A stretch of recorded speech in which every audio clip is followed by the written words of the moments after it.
Salutare și bine m-am regăsit la un nou vlog. Data asta nu mai este făcut în parc. Nu știu dacă ați văzut pe Instagram, am făcut a doua bicicletă, care este un dirt de street.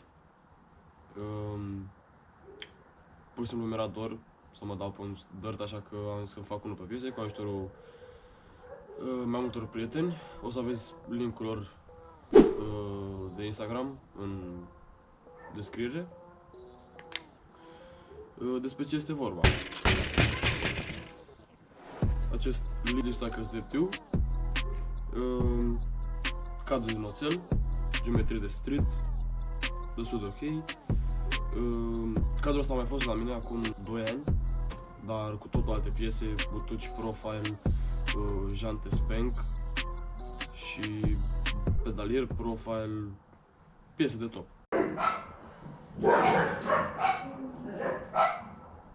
Da.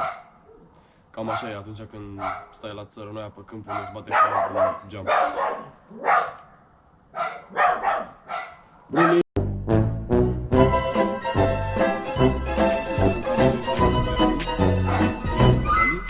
Adică oțel.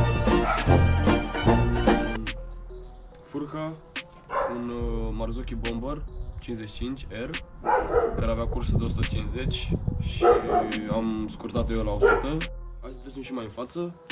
E pur și simplu o roată care lipsesc două spițe, jantă albă Alex Rims, cu un butuc, cred că Novatec, ghidon, Darmor Swing High, o pipă Darmor, o frână sărăcie Shimano, pedalier Primo Powerbite, o foaie no name, lanț KNC K710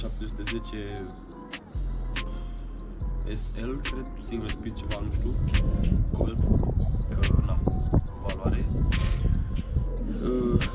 Oșa, pivotală pusă pe o tijă care nu-i pivotală, în spate un butuc Novatec,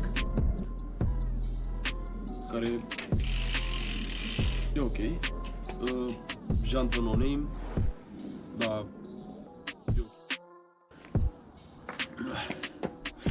cam asta este bike-check-ul. Dacă mai aveți întrebări despre el, le aștept în comentarii sau pe Insta în DM-uri. În DM. Momentan nu pot face niciun clip de riding pentru că na, e nebunia asta cu coronavirusul. Mie mi se pare o prostie, sincer să fiu. Îmi pare rău pentru cei care sunt afectați de acest virus, dar mie sincer să fiu nu mi-e frică de el. Cam asta a fost pentru vlogul acesta. Sper să ne revedem toți la următorul vlog, sănătoși și gata pentru data.